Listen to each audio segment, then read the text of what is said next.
네, 한희 기자, 정치부 정현주 기자 나와 있습니다. 방통위가 초유, 조직 출범 이후 처음으로 이렇게 멈췄다는 거예요. 그럼 앞으로 어떻게 되는 거예요? 네, 마지막 한 명, 남아있던 이상인 직무대행까지 오늘 사퇴한 거니까요.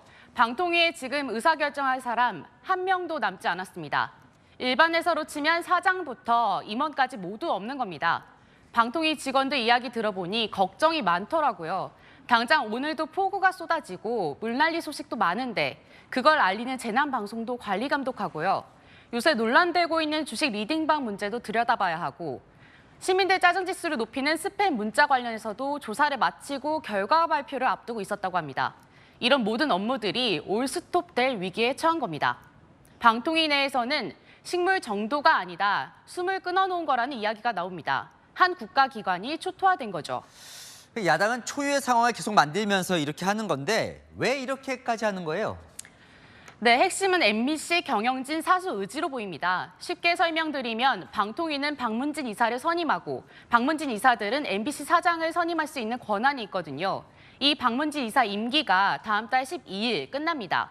방통위가 새 이사 선임 절차를 진행 중인데 그럼 여당 우위로 바뀌게 되거든요. 민주당은 이걸 막으려는 거란 해석이 나옵니다.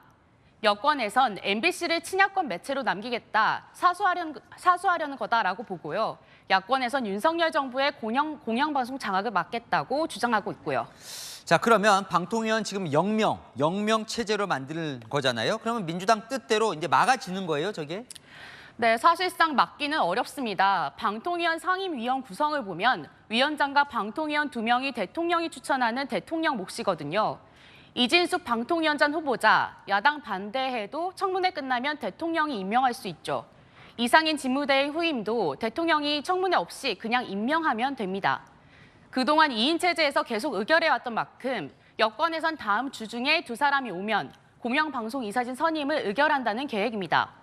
취재를 했더니 공영방송 이사진 선임 과정이 거의 마무리 단계라서 다음 주 중 가능할 거라고 하더라고요. 자, 그러면 정 기자 말대로라면 현실적으로 막기도 어렵다. 그럼 왜 이렇게까지 하는 거예요? 네, 여당의 박문진 이사진을 넘겨주더라도 그냥 넘겨주진 않겠다.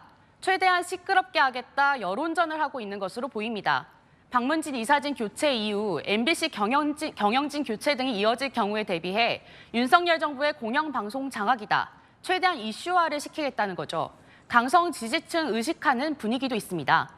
민주당 의원들 얘기 들어보니 총선을 이렇게까지 이겼는데 무기력한 모습을 보여줄 수는 없다 하더라고요. 강한 야당 계속 입증해야 한다는 겁니다. 자, 근데 민주당은 이진숙 후보자가 임명되더라도 또 탄핵하겠다고 하잖아요. 네, 민주당이 벼르고 있죠. 이 후보자가 임명된 뒤 공영방송 이사진 교체를 의결할 경우 이를 빌미로 곧바로 탄핵을 추진할 수 있습니다. 그러면 직무정지가 안 되기 위해 이 후보자는 또다시 자진사퇴 선택의 기로에 놓이게 되는데요. 탄핵과 자진사퇴의 무한 굴레에 빠진 방통위, 방송통신산업에 영향은 없을까 우려됩니다.